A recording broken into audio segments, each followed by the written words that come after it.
Vamos a estar estudiando hoy el profeta Miqueas y voy a explicar un poco por qué razón. Según el orden de la Biblia deberíamos estudiar Jonás, pero Miqueas tiene una característica particular y es que nos sirve como eh, telón de fondo, por así decirlo, para poder entender mejor el libro de Jonás. El libro de Jonás nosotros lo conocemos quizás porque hemos escuchado muchos sermones de Jonás, la historia es muy conocida, nos la enseñaron a los que somos creyentes de tiempo atrás, nos la enseñaron desde niños, así que es realmente bastante conocida de parte nuestra. Pero ese conocimiento a veces nos puede, digamos, llevar a que la familiaridad con el libro nos saque un poco del verdadero significado que tiene Jonás. Entonces, por eso Miqueas nos da como la antesala, nos provee, digámoslo así, del contexto necesario para poder entender luego Jonás de una manera mejor, ¿no? Más que la historia eh, de la que todos recordamos, un poco qué es lo que está detrás de la historia y cuál es la enseñanza que podemos sacar luego de Jonás. Y esa es la razón por la cual vamos a estar estudiando Miqueas en primer lugar. Así que vuelvo y repito, os pido disculpas por haber mencionado el jueves que íbamos a hablar hoy de Jonás. Vamos a hablar de Miqueas el próximo martes de Jonás. ¿De acuerdo? Bien. En todo caso, en el boletín que pasamos por los grupos, pues allí está esbozado, en primer lugar, este libro de Miqueas. Espero que lo tengáis por ahí a la mano. Y en todo caso, quisiera invitarlos a que tengáis allí, sobre todo la Biblia abierta en el libro de Miqueas. ¿Sí? Está allí justo después de Jonás.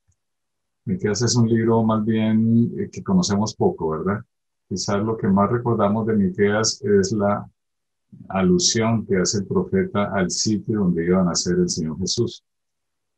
¿Lo recordáis? Allí creo que está en el capítulo 6, si no estoy mal, el 5. Mejor si en el capítulo 5, el versículo 2, es donde menciona el sitio de nacimiento del Señor Jesús.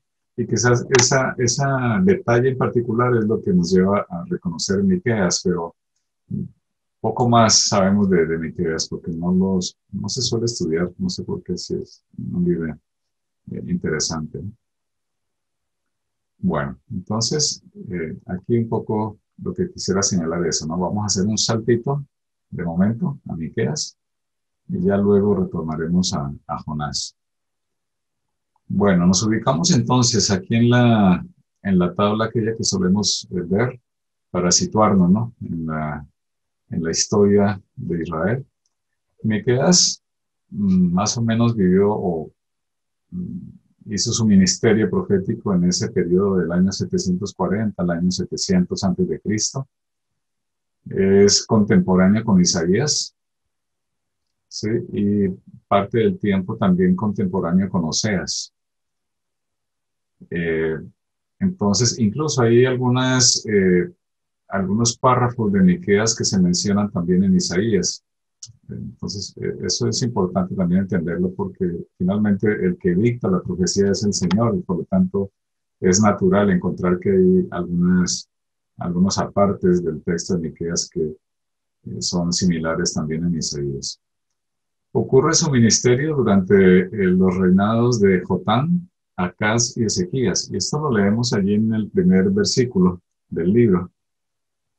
Dice, palabra de Jehová que fue dirigida a Miqueas de Moreset en los días de Jotán, Acaz y Ezequías, reyes de Judá, lo que vio sobre Samaria y Jerusalén.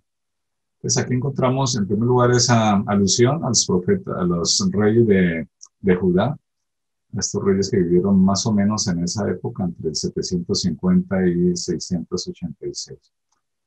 Y también otro elemento importante es eh, que el profeta está hablando a los dos reinos, al reino del norte, a Israel, y al reino del sur, es decir, a Judá. No está dirigido particularmente a alguno de ellos. Esa es también una diferencia con respecto a los otros profetas que siempre hacían énfasis en alguno de los dos reinos, ¿verdad?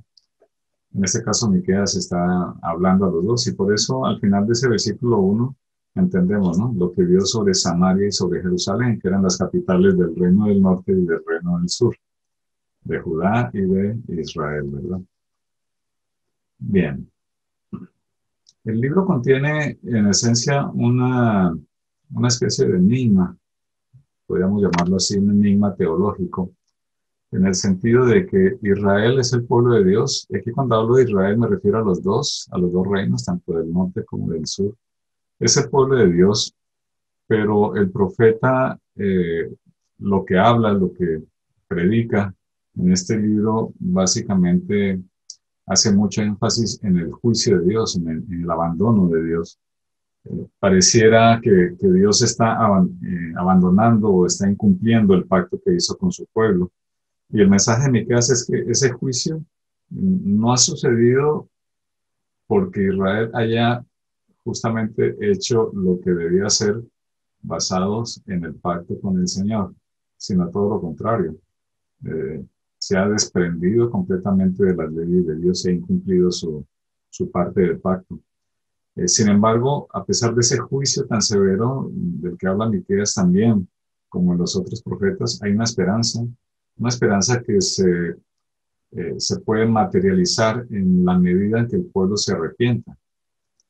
Pero de antemano, Miqueas está hablando de su profecía que el pueblo no se iba a arrepentir y por lo tanto el juicio sobre la nación en esa época de la historia se iba a cumplir, tal como lo está narrando el propio profeta.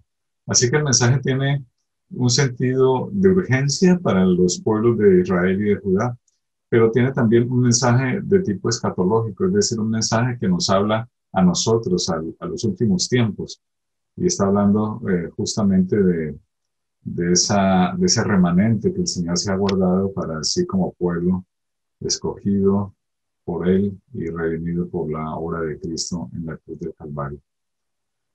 Bien, entonces Micas está justamente en ese periodo en que el reino de Israel es atacado por los asirios y es destruido el reino de Israel. Prácticamente los habitantes de este reino son diluidos, por así decirlo, porque aparte del ataque que ha habido, los asirios llevaban una estrategia para, digamos, que la nación a la que atacaban perdiera su identidad. Y lo hacían básicamente trayendo pobladores de muchas regiones de otros países para que habitaran en la región conquistada. Así que había una mezcla muy grande entre los habitantes de la región y se perdía la identidad nacional. Y eso fue lo que pasó con el Reino del Norte. Perdió su identidad como nación de Dios, con excepción de ese remanente del cual habla el Señor, ¿no? Y que después se unió con el pueblo de Judá, la nación del sur. Bueno, entonces, ese es un poco como una breve introducción. También comentar, otra vez, pues aquí lo explico en esta diapositiva. En esa época de estos reyes de Judá hay una expansión del dominio de los asirios. Los asirios fue el imperio que dominó antes del imperio babilónico, del de los caldeos, que son los dos pueblos importantes en esa época de la historia, ¿no? El pueblo asirio y el pueblo babilónico fueron dos imperios poderosos. Y los asirios fueron unos años antes que los babilonios, que los caldeos. Bueno, cuando me refiero a los caldeos, estoy hablando de que la capital de Caldea era Babilonia, ¿no? Entonces, a veces me refiero a Babilonia o a los caldeos. Entonces, el reino del norte, Israel, fue invadido gradualmente, no fue una invasión, digamos, puntual y única, sino que fue, digamos, que gradualmente desgastando la defensa del reino del norte, hasta que finalmente en el año 722 a.C., ese rey, o sea, gobernante de los asirios que se llamaba Salmanasar, conquistó a Samaria, la capital de Israel. Allí cayó derrotada Samaria y pues todos los pueblos vecinos de Israel. Acaz, por otra parte, que era el rey del Reino del Sur, hizo una alianza con Asiria. Y esa alianza eh, significó para la nación de Judá, el Reino del Sur, significó adherir todas las prácticas religiosas de los asirios. Entonces comenzaron a adorar a otros dioses, ¿no? Los dioses de de ese imperio asirio. Y eso obviamente pues también de alguna manera hace que se cumpla la otra parte de la profecía cuando los babilonios vienen y derrotan al reino del sur, a Judá.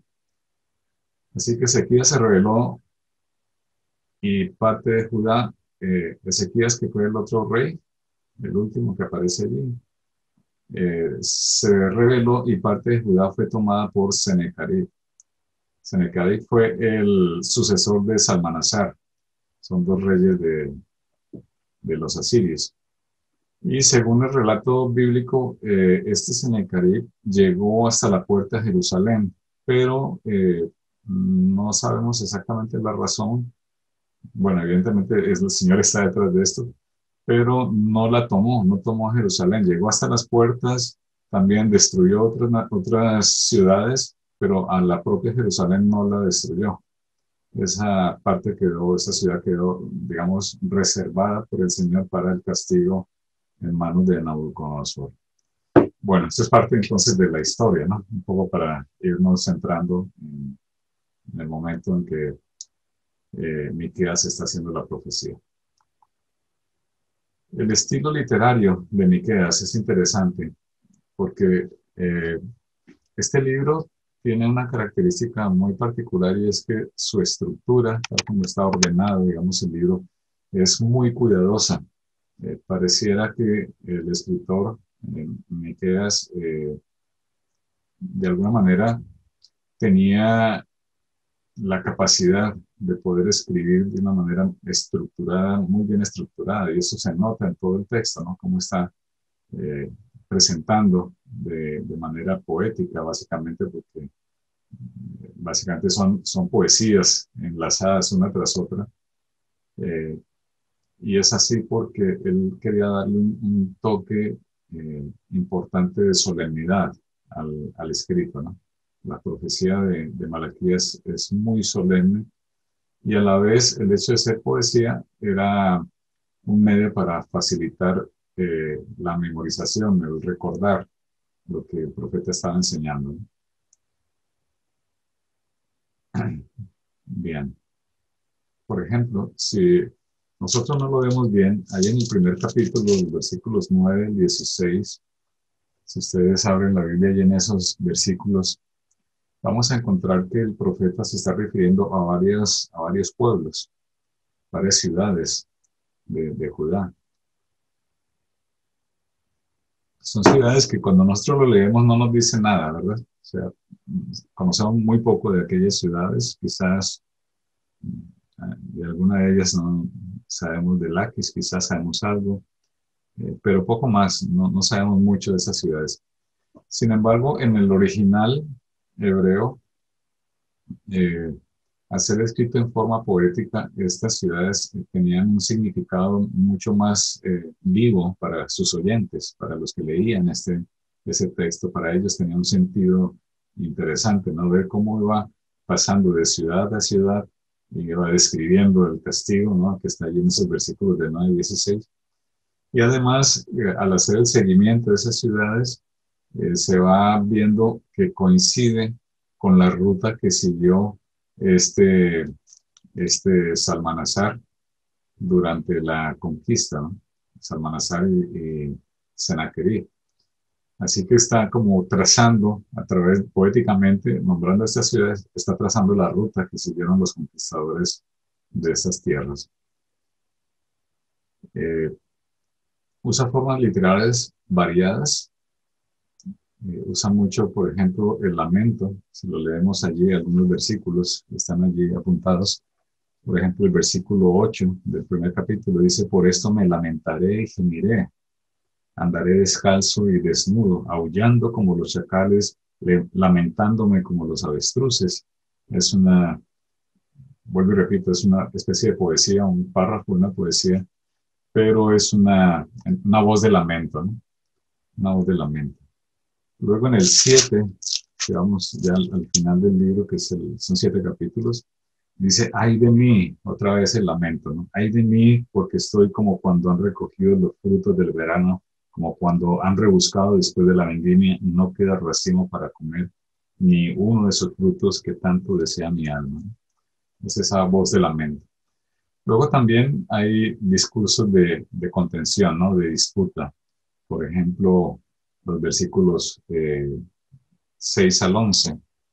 No voy a leerlo todo, voy a leer algunos versículos así sueltos como para hacer énfasis en ello. En el versículo 6 del capítulo 2 dice, no profeticéis, dicen a los que profetizan, no les profeticen porque no les alcanzará la vergüenza. Está haciendo una contención allí, ¿no? Está disputando con el pueblo, con esas frases elaboradas de esa manera. Luego en el 6 vemos una demanda del pacto, ¿no? Que el pueblo incumplió el pacto. Por ejemplo, en versículo 3 y 4 dice, pueblo mío, ¿qué te he hecho o en qué te he molestado? Di algo en contra. Te hice subir de la tierra de Egipto, te redimí de la casa de servidumbre y envié delante de ti a Moisés, a Aarón y a María. Está recordando el pacto establecido con el pueblo de Israel, ¿no? Y se pregunta, el profeta, en el nombre del Señor, ¿qué es lo que te he hecho para que me hayas traicionado como lo estás haciendo? Luego en el 7 habla en tono de oración, ¿no? Y en versículo 14, por ejemplo, dice, apacienta tu pueblo, es el profeta orándole al Señor, apacienta tu pueblo con tu callado al rebaño de tu heredad que mora solo en la montaña en campo fértil. Y hay un himno de alabanza al final de todo el libro, 18 al 20, ¿no?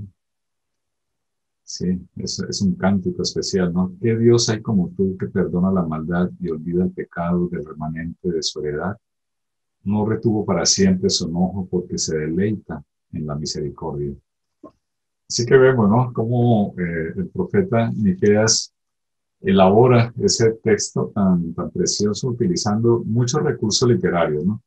La poesía y formas literarias de esa misma poesía a través de mostrar lamento, mostrar contención, disputa, mostrar el incumplimiento del pacto, oraciones y alabanzas también.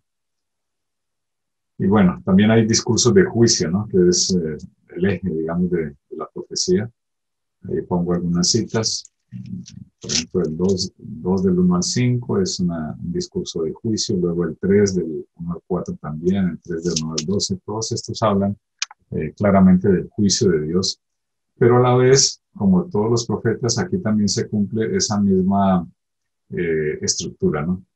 Además del juicio, además de la denuncia del pecado, también hay una promesa de salvación. Y esto es muy relevante en los profetas menores. Miqueas no es la excepción. Por ejemplo, los versículos 12 y 13 del capítulo 2 nos dicen, de cierto te juntaré todo, Jacob, recogeré ciertamente el resto de Israel, los reuniré como ovejas de bolsa, como un rebaño en medio de su aprisco, y harán el estruendo de una multitud.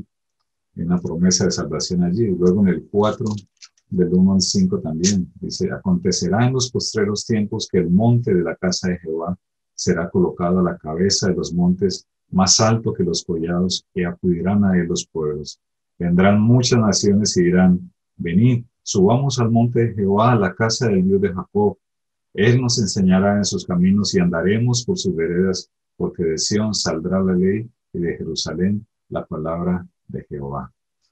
O sea que hay también esa palabra de esperanza, ¿verdad? Y esto es muy interesante, ¿no? Como los profetas silvanan, ¿no? Como tejen la profecía de esa manera, que nos enseñan tanto de quién es el Señor, ¿no? De quién es Dios. Yo creo que ese énfasis debemos tenerlo cada vez que leemos un profeta menor. Él básicamente se está revelando a sí mismo, el Señor está revelando su carácter. ¿Quién es Él, no? Está hablando de su santidad, está hablando de su justicia, está hablando de su misericordia, está hablando de la gracia que tiene. está hablando de sus planes, de sus propósitos, y al fin de cuentas nos dibujan los profetas menores el carácter de nuestro Dios, de nuestro Señor. Y por eso cuando nos resulta un poco más complicado entender los profetas menores, creo yo que vale la pena hacer el esfuerzo de comprender, ¿no? Porque detrás de todas esas poesías, de todos esos discursos, nos están hablando de quién es Dios. ¿Sí? Por lo tanto, el conocer a Dios es una de las labores que nosotros como cristianos tenemos encomendada de su parte, en saber quién es Él. Bueno, hay un tema que subyace a todo el texto de Miqueas, que es el concepto del remanente. Aquí aparece, digamos, de una manera muy central. Es verdad que en los otros libros que ya hemos estudiado se menciona de alguna manera el remanente, pero digamos que en este libro de Miqueas es donde cobra el mayor ímpetu el concepto, ¿no? ¿Qué es el remanente? ¿Qué significa eso del remanente, ¿no? De alguna manera es el tema, ¿no? El tema del profeta. Recordemos que el remanente significa parte que queda de algo, ¿no? De un todo. Ese es el remanente. En este caso, pues refiriéndose al pueblo, es lo que va a quedar como pueblo escogido de entre todas las naciones. A eso es lo que se refiere el concepto de remanente. Y si quisiéramos definir un tema, el tema central de todo Miqueas, podríamos nombrarlo de la siguiente manera. Dios juzgará a todos los pueblos, a todas las personas las juzgará. Sin embargo, salvará un remanente a través de un futuro rey. Ese es el tema central de Miqueas. Si Dios va a juzgar el pecado, porque no puede pasar por alto el pecado, sin embargo, se va a guardar un remanente que se va a arrepentir y que va a ser gobernado por un rey que viene luego, ¿no? Pues está refiriéndose al Señor Jesús. Así que a partir de Miqueas, todos los demás profetas menores hablan mucho del remanente, pero Miqueas es el que abre la puerta para ese concepto, ¿no? De qué es el remanente y por qué es tan importante nosotros entender que somos parte, hoy nosotros somos parte de ese remanente. En medio del mundo hostil hacia Dios, enemigo de Dios, que practica el pecado y se goza en practicar el pecado, no atiende para nada la voz de Dios, de alguna manera está reflejando a ese pueblo al cual se refieren Miqueas y los demás profetas, que ha sido rebelde contra Dios.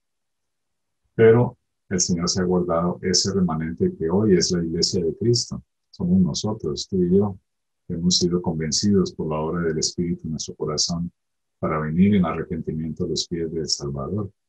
Así que Él se ha reservado ese remanente y nosotros somos ese remanente. Y le damos gracias al Señor que lo seamos por su gracia. Sí, bueno, aquí ese es un poco el resumen. Hay un nexo, una conexión muy importante entre el concepto de remanente, este que estamos aquí, y el concepto de arrepentimiento. Los dos elementos van siempre juntos. El remanente es remanente porque se arrepiente. ¿Se arrepiente de qué? De haber ofendido a Dios. ¿Sí? Ese es, digamos, el distintivo particular del remanente es el arrepentimiento genuino, ¿no? El reconocer que somos pecadores delante de Dios, que no tenemos ningún mérito delante de Él para que Él nos haya salvado, para que nos haya puesto aparte como ese pueblo escogido de Él, y reconocer que le fallamos constantemente a Él y procedemos a ese arrepentimiento genuino, ¿no? Que produce salvación. Entonces siempre remanente y arrepentimiento van de la mano, no puede haber uno sin el otro. ¿Sí? No es un remanente allí como que sencillamente Dios lo escoge y nada más. No. Hay una actuación de Dios en ese remanente que los lleva al arrepentimiento, a reconocer sus faltas y a volverse a Dios eh, con ese corazón arrepentido. Bien. Esto también está conectado con lo que dice Pablo a los romanos. Dice Pablo allí en el Nuevo Testamento no todos los que descienden de Israel son israelitas. Porque es que este remanente tiene una transversalidad entre las naciones. O sea, no se refiere específicamente a un remanente de Israel étnico, ¿verdad? O sea, el concepto de remanente no está asociado directamente con el Israel nacional. Está asociado directamente con el arrepentimiento en el corazón de las personas. Ahí es donde está la asociación. Por lo tanto, Pablo dice esto, no todos los que descienden de Israel son israelitas. ¿Quiénes son los que son verdaderos israelitas? Pues aquellos que se han arrepentido, porque el Espíritu de Dios ha obrado en sus corazones. Por lo tanto, nosotros somos, entre comillas, israelitas espirituales. Nosotros somos el nuevo Israel, ¿no? El Israel del Nuevo Testamento somos nosotros, somos ese remanente, ¿no?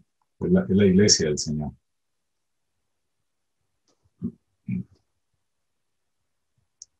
Bien.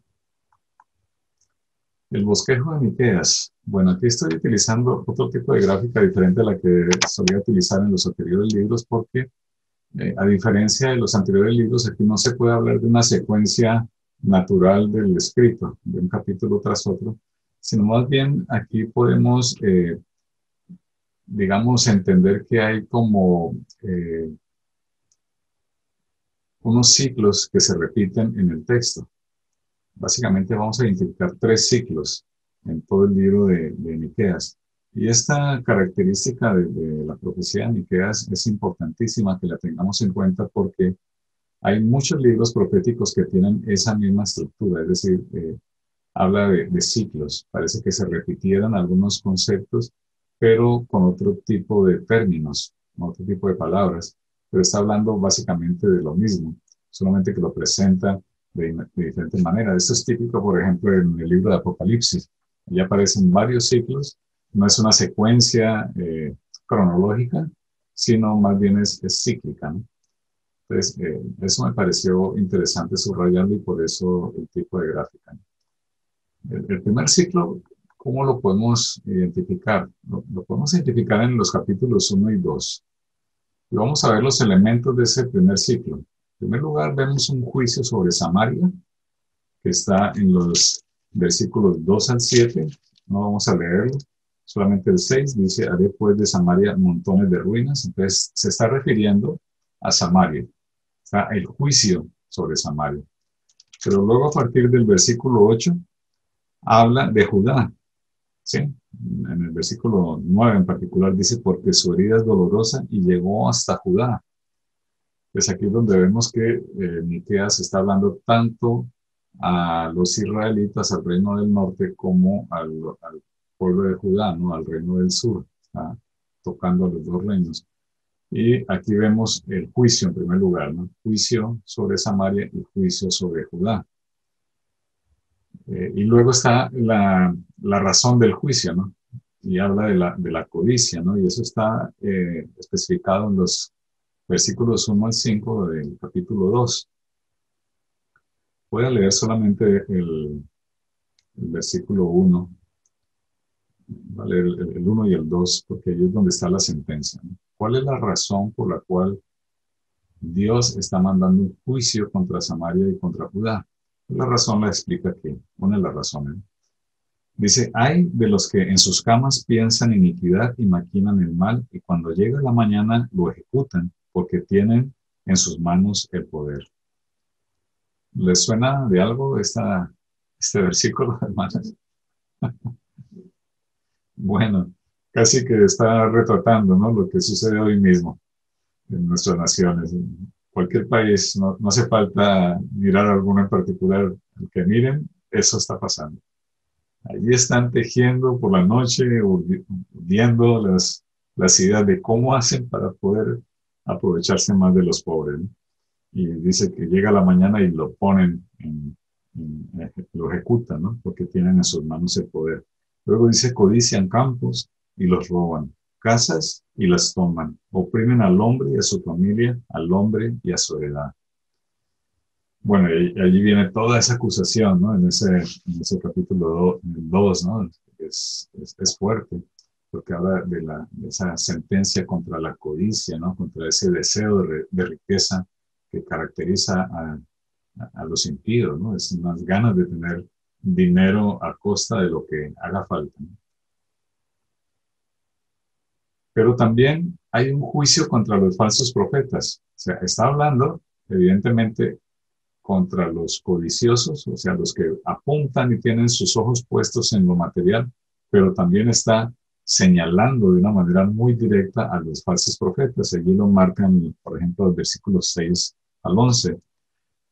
Allí dice, no profeticéis, dicen a los que profetizan, no les profeticen porque no les alcanzará la vergüenza. Y luego un poco más adelante en el 11, dice, si alguno anda inventando falsedades y mintiendo, dice, por vino y sidra profetizaré para ti, ese sí será el profeta de este pueblo. O sea, en otras palabras nos está diciendo que el pueblo le gustaba escuchar falsas profecías, ¿sí? Y parece que había como una especie de salario, ¿no? Era un pago que le daban a aquellos falsos profetas para que dijeran lo que el pueblo quería escuchar, que las cosas iban a ir bien, que no iba a haber ningún juicio de Dios, sino que iba a haber prosperidad, y entonces alimentaban esas falsas profecías y eran los profetas, entre comillas, que ellos escuchaban. Y también nos suena conocido esto, ¿verdad? Porque a todos les gusta que inducen los oídos, ¿no? Con palabras eh, falsas, con falsa prosperidad, con falso bienestar, prometiendo que las cosas van a ir a mejor. Y no estoy hablando solamente de iglesias evangélicas de la prosperidad, estoy hablando en general del mundo sin Cristo, que prometen que va a haber una nación próspera, pero resulta que cada vez vamos de mal en peor, ¿no? ¿Sí? Y lo que les gusta a la gente son los discursos, que todo va a ir bien, que la economía va a surgir, que la pandemia va a terminar pronto, que lo que necesitamos es esa prosperidad. Me parece que allí se afincan todas sus esperanzas. Entonces vemos, hay juicios y hay sentencias, ¿no? Y luego al final, en los versículos 12 al 13, está la restauración de ese remanente, ¿no? De cierto te juntaré todo, Jacob, recogeré ciertamente el resto de Israel. Lo reuniré como ovejas de Bosra, como un rebaño en medio de un aprisco, y hará el estruendo de la multitud. Subirá el que abre camino delante de ellos, abrirán camino, pasarán la puerta y saldrán por ella. Su rey pasará delante de ellos y Jehová a su cabeza. Entonces vemos el cambio, ¿no? El cambio de tono. Una acusación muy fuerte, muy severa, eh, un juicio dictado por parte del Señor, pero a la vez una palabra de esperanza.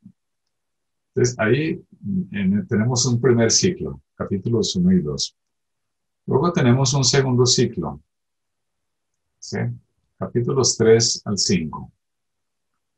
Otra vez, está apuntando y comienza otro ciclo. Parece que si el libro terminara en el versículo 13 del capítulo 2 de Miqueas, tendríamos ya la acusación, ¿no?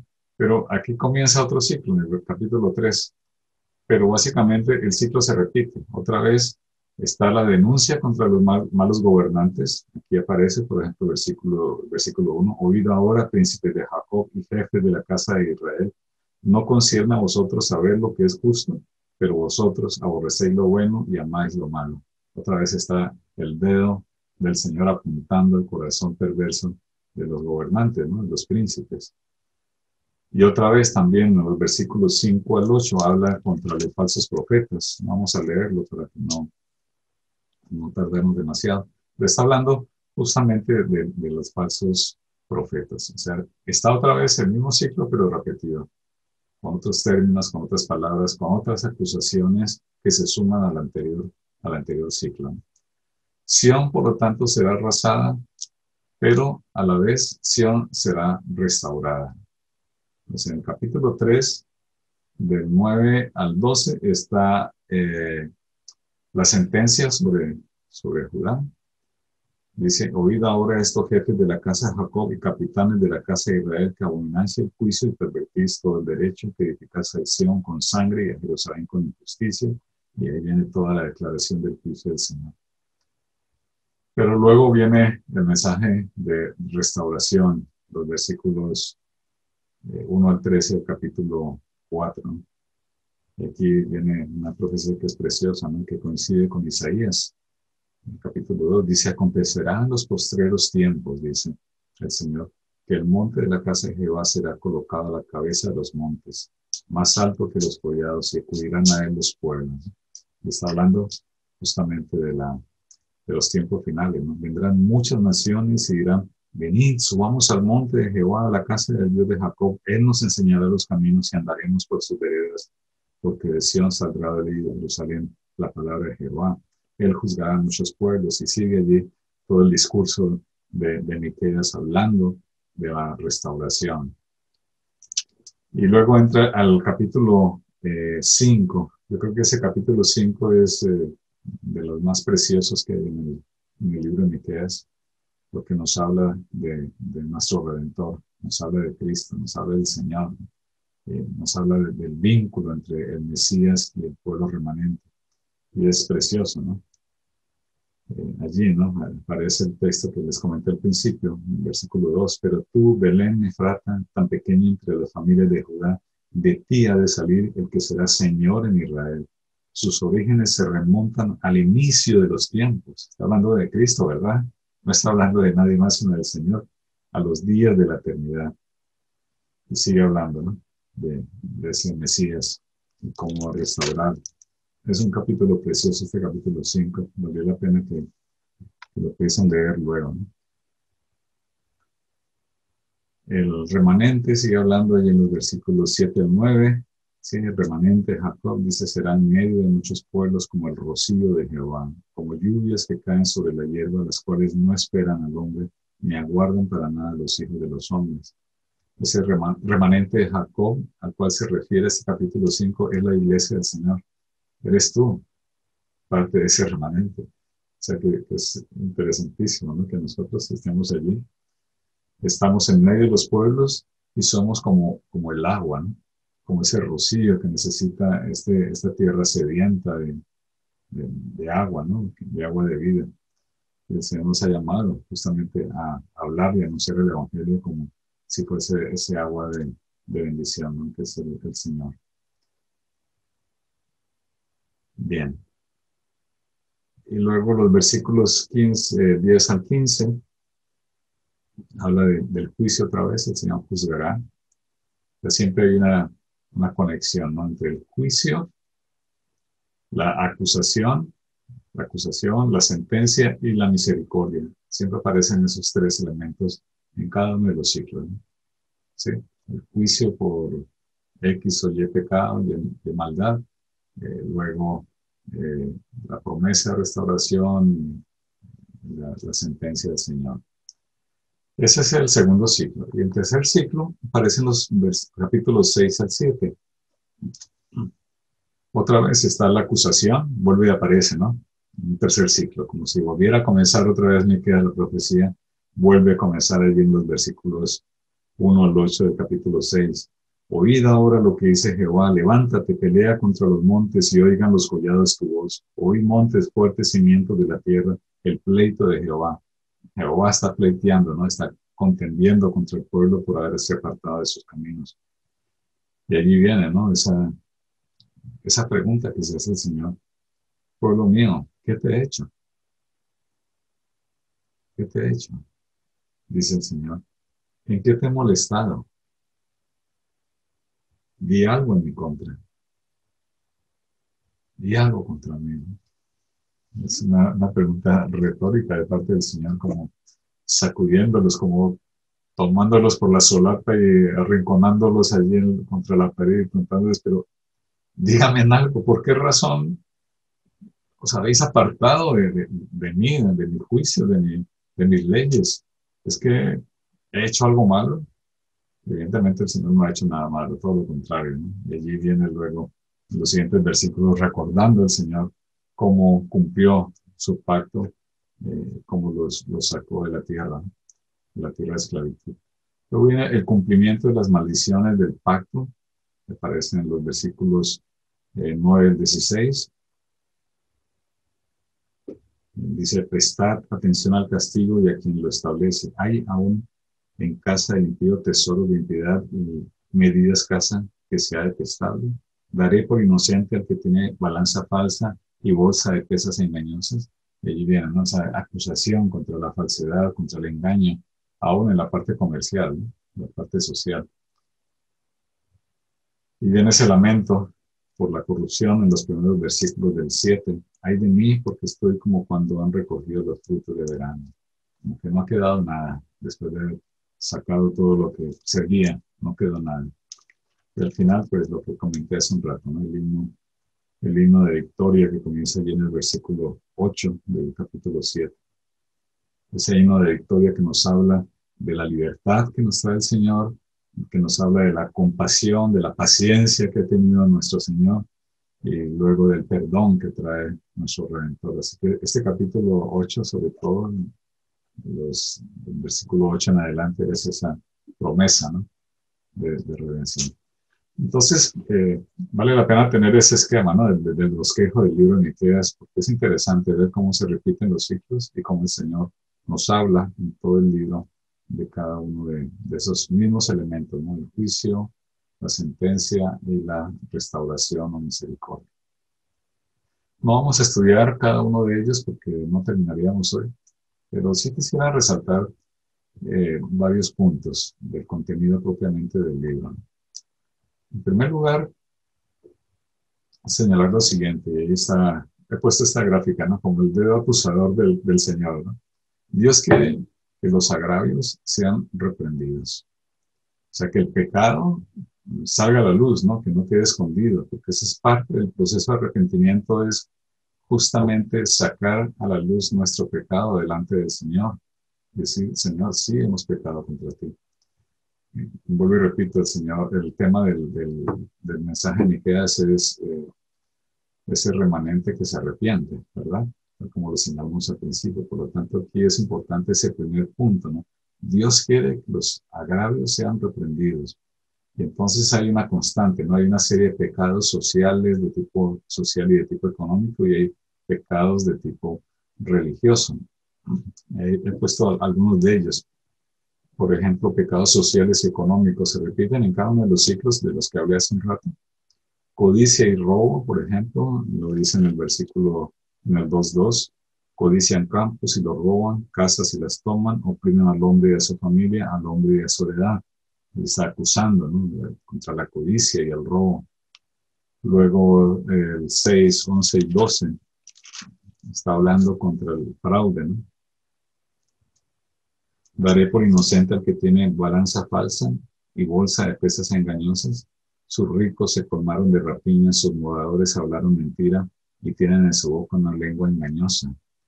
Les está acusando, ¿no?, del pecado, del fraude, de las balanzas falsas, del engaño. Y luego también habla del soborno en el 3:11, ¿sí? Como son ciclos, pues hay que ir para adelante y para atrás, ¿no?, para ver cómo está la acusación del Señor. 3:11 dice, sus jefes juzgan por cohecho, es decir, por soborno, ¿no? Cohecho significa soborno, ¿sí? Sus jefes juzgan por cohecho, sus sacerdotes enseñan por precio, sus profetas adivinan por dinero y se apoyan en Jehová diciendo, no está Jehová entre nosotros, no vendrá sobre nosotros ningún mal. Tremenda esa acusación, ¿no? ¿Sí?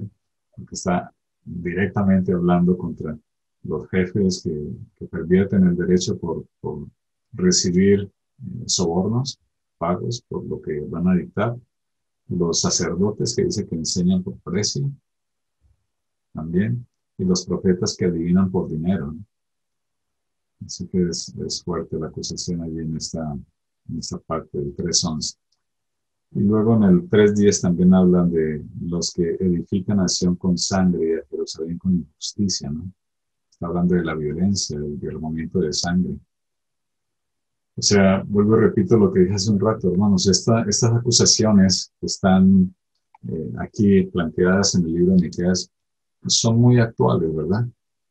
Y es así, hermanos, porque el corazón del hombre no se envejece ni cambia, sigue siendo exactamente el mismo.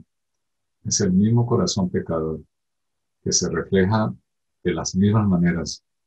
Solamente que ahora tenemos una pantalla de ordenador delante nuestro, pero si no, de igual manera, haríamos lo que haga falta, ¿no? Porque el corazón del hombre siempre tiende a eso, ¿no? No importa el desarrollo tecnológico, no importa el dinero que ganemos, no importa las circunstancias particulares que estamos viviendo, pero el ser humano siempre refleja su pecado de esa misma manera, ¿no? Mediante la codicia, el engaño, el soborno y la violencia. Y también hay pecados religiosos, ¿no? Que el profeta señala. Por ejemplo, este es interesante, en el capítulo 5, versículo 12, dice: Asimismo, extirparé de tus manos las hechicerías, ¿sí? Y no se hallarán en ti adivinos. Hablando de la brujería y de la adivinación, ¿no? Como pecados condenables de parte del Señor. Y lo señala, ¿no? Sí, voy a extirpar de tus manos esas hechicerías y toda esa adivinación. Luego en el capítulo 1 también habla de la idolatría, ¿no? Versículos 5 al 7. Sí, dice, todo esto por la rebelión de Jacob, por los pecados de la casa de Israel. ¿Cuál es la rebelión de Jacob? ¿No es acaso Samaria? ¿Cuál es el lugar alto de Judá? ¿No es acaso Jerusalén? Está hablando de esos lugares altos que se construyeron los pobladores tanto del reino del norte como del sur. Si ustedes miran la historia, van a encontrar, sobre todo en Reyes y en Crónicas, van a encontrar que estos pobladores solían ir a los lugares altos, a las montañas, y allí elevaban las estatuas a sus dioses, ¿no? Y allí rendían culto a los dioses. Entonces aquí están justamente hablando de eso, ¿no? De la rebelión del pueblo contra Dios por levantarse dioses falsos. Y luego el deseo de escuchar a falsos maestros, ¿no? Esto ya lo leímos en el versículo 6. No profeticéis, dicen a los que profetizan. No les profeticen porque no les alcanzará la vergüenza, dice. Y en el 11, ¿no? Ya lo leí también hace un rato, que profetizan falsedades. Entonces, hay ese tipo de acusaciones contra pecados de tipo social, de tipo político, de tipo económico y también pecados de tipo religioso. Todo un abanico de pecaminosidad del pueblo. Así que toda esa serie de pecados, todo ese abanico de actitudes pecaminosas contra el Señor, Dios los tiene que reprender porque no puede pasar por alto el pecado. Ese es el primer punto, ¿no? Dios quiere que los agravios sean reprendidos. Y aquí señalo este versículo, ¿no? El versículo 3:2 dice: Vosotros aborrecéis lo bueno y amáis lo malo. Bueno, si quisiéramos dar un calificativo al mundo de hoy, este versículo sería suficiente, ¿verdad? Para decir cómo actúa la gente de vida sin el Señor, ¿no? Aborrecen lo bueno y aman lo malo. Aquí entonces podemos deducir un principio muy importante. Bueno, he puesto este león allí rugiendo.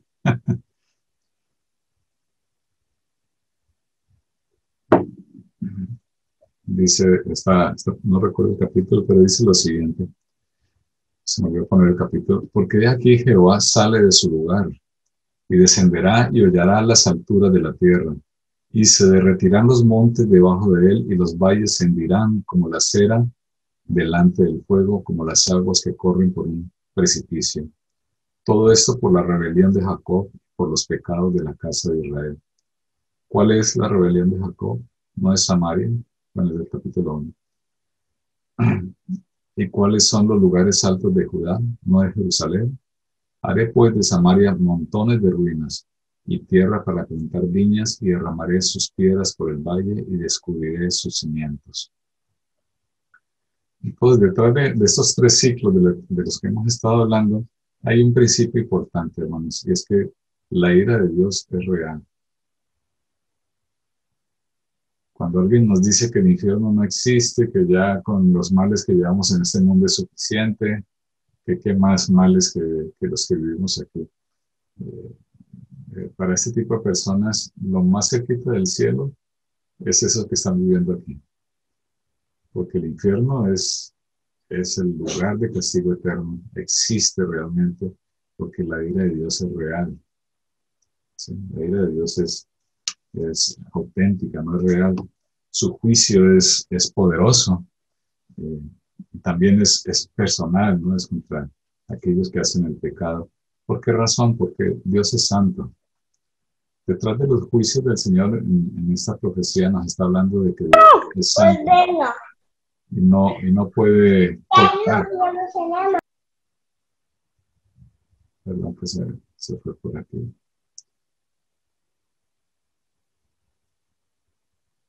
Dios no puede tolerar el pecado porque Él es santo, ¿verdad? Nosotros debiéramos entender un poco más acerca de la santidad de Dios, porque si lo entendiéramos mejor, qué significa la santidad de Dios, andaríamos más obedientes delante de Él. Dios es perfectamente santo y por lo tanto no puede tolerar para nada el pecado. Y su ira es una ira santa y una ira justa y una ira real contra el pecado. Dios tiene una capacidad para airarse y está comprometido a responder al pecado del pueblo con esa ira santa, porque Él repele por completo el pecado. ¿Cuánto detesta Dios el pecado? Yo creo que la medida de esa forma en que Dios detesta el pecado la da el hecho de que Jesús haya venido a este mundo, ¿sí? Y nos muestra cuán lejos Dios está dispuesto a llegar para lidiar con el pecado. Que Él mismo se hizo carne y habitó entre nosotros a través de Jesús. Por lo tanto, este tema del pecado, de la ira de Dios es importantísimo, ¿no? Así que como resultado de este principio, nosotros deberíamos tomar las advertencias de la Biblia muy, muy en serio. Este juicio fue un juicio real que Israel padeció porque ya conocemos la historia, ¿no? Contra el reino del norte, cómo llegaron los asirios y devastaron y destruyeron esa nación y cómo nunca más recobró la visibilidad como nación, ¿no? El reino del norte. Y luego cómo vino el rey Nabucodonosor contra el reino del sur y destruyó, ¿no? Quemó la ciudad, saqueó el templo, no quedó piedra sobre piedra de ese templo y se llevó a cautivo a la nación. Así que sí, el juicio de Dios es real, porque su ira es real. No es, son advertencias, ¿no? Que se suelen hacer, sino son reales, ¿no? Porque su ira tiene sentido a causa del pecado. Así que es una dura advertencia que seamos presente en su Biblia y de alguna manera esas advertencias son un medio de gracia. Pareciera un poco contradictorio, ¿no? Pero es así. Las advertencias del Señor que nos da es una forma que el Señor intenta, eh, procura que el hombre vuelva en sí, recapacite y mire su condición de pecaminosidad delante de él. Y de esa manera es un medio de gracia, ¿no? Que el pueblo, que los pecadores se den cuenta que Dios es real, que su vida es real, que su juicio es real y que tiene Él todo el poder suficiente para juzgar eh, como Él juzga, ¿no? Y ahí, aquí nos revela entonces otro elemento, ¿no? Dios quiere que su pueblo sea restaurado. Ese segundo punto. Mi primero, ¿cuál era? Dios quiere que ¿qué? ¿Sí lo recuerda? Que los agravios sean reprendidos. Que los agravios sean reprendidos. El segundo es, Dios quiere que su pueblo sea restaurado. Es la otra realidad, ¿no? Eh, que es muy importante también en el libro de Miqueas. Dios misericordiosamente escoge guardar un remanente a una pequeña porción de personas apartadas para ser suyas, ¿no? Separadas como santas para Él. Dios les promete justicia, pero también misericordia. Promete salvación, promete restauración. Y esto aparece constantemente, ¿no? En esos ciclos en los que se repite el texto. Dice en el 3.2 lo siguiente. En aquel día, bueno, creo que me equivoqué porque no aparece aquí así mismo, pero el texto está allí. En aquel día dice Jehová, juntaré la que cojea y recogeré la descarriada, y a la que afligí. Y pondré a la coja como remanente, y a la descarriada como nación robusta. Y Jehová reinará sobre ellos en el monte de Sión, desde ahora y para siempre.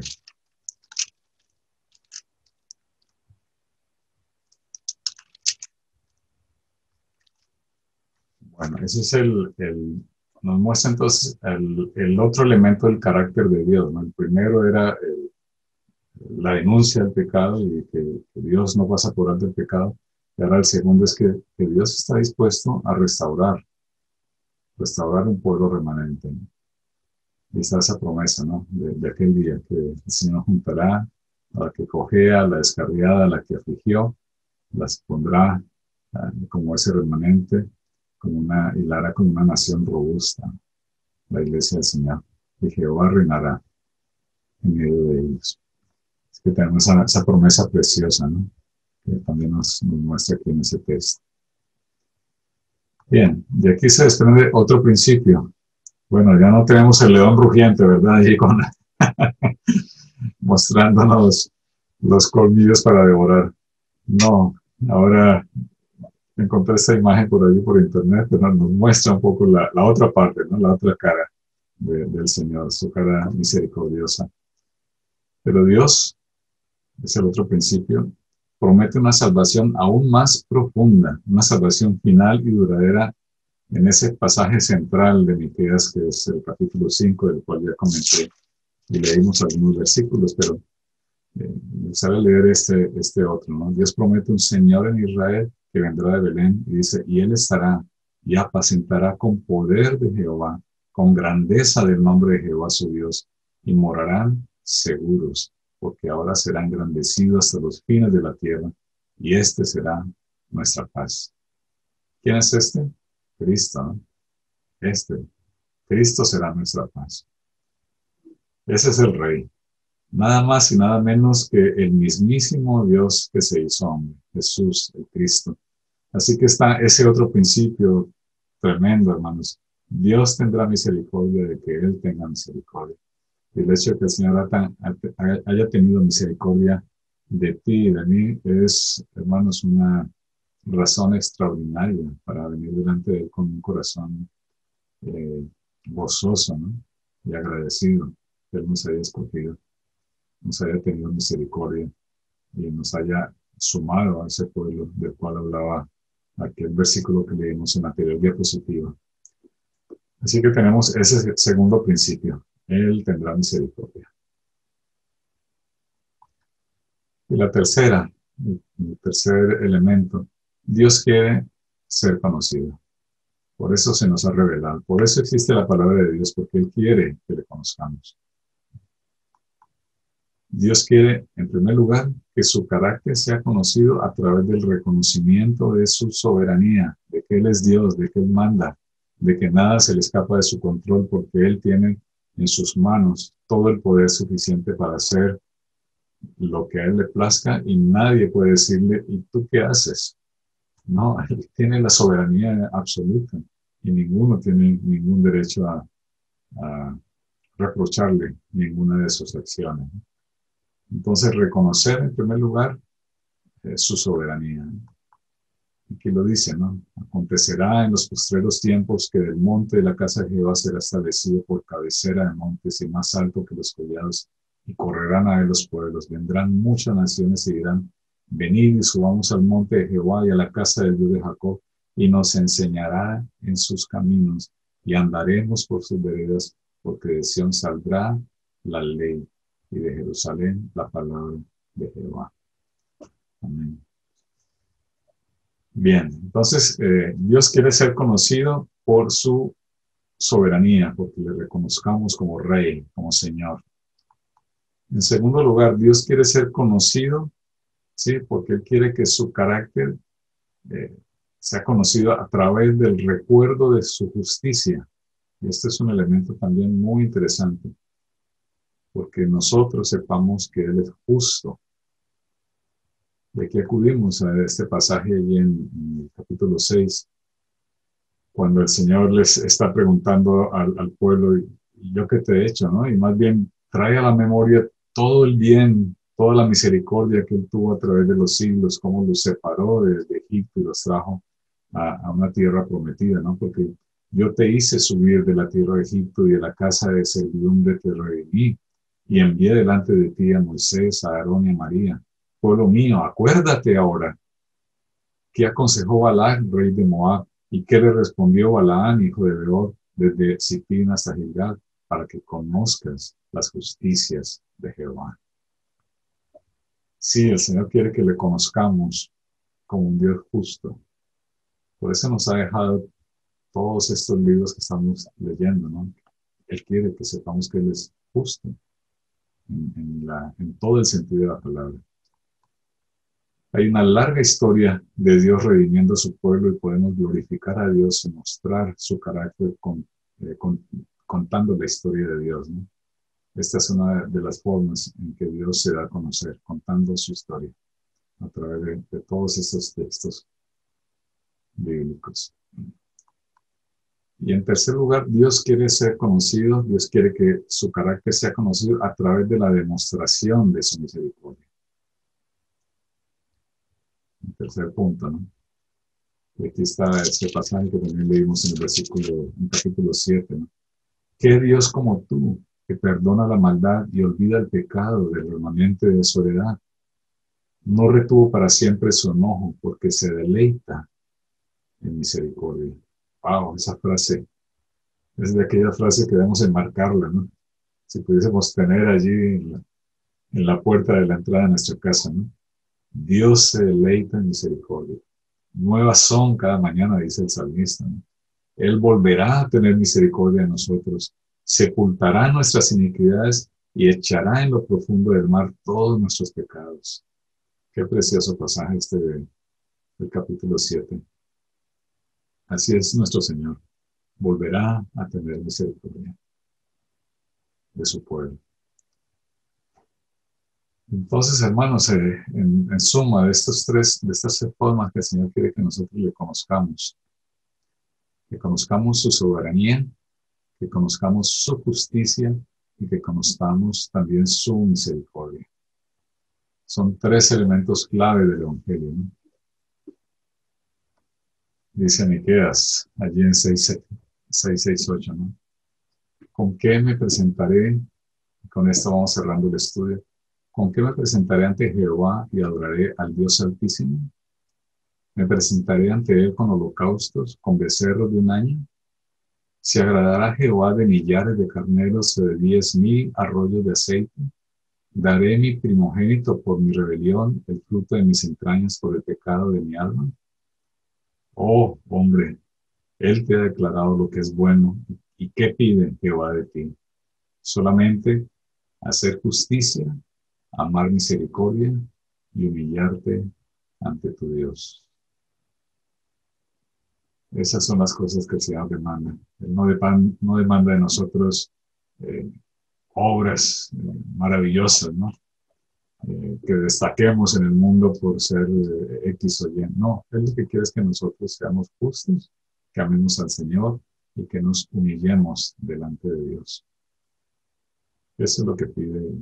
También vale la pena resaltar estos pasajes, ¿no? Que nos enseñan más del Señor. Pues bien, hermanos, este es un panorama general de Miqueas. Espero haberlos entusiasmado para leer a fondo, ¿no? Este precioso libro del profeta.